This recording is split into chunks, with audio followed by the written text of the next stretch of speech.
Today I'm here to give you some tips and tricks that are going to help you use Beatport as you start your journey as a DJ. Once you've taken a free trial, which you'll all be given at the end of this course, head over to dj.beatport.com where you're going to find our Beatport DJ web app.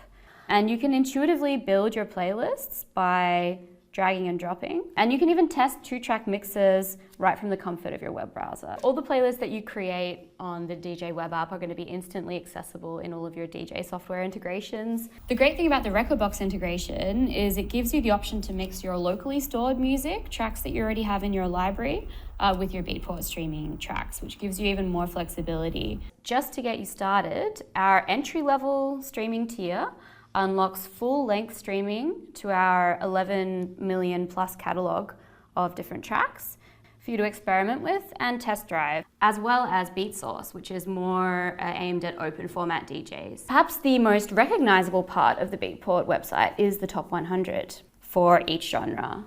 You can purchase the tracks in a bunch of different formats, MP3, WAV, or IFF. So now let's take a look at party mode.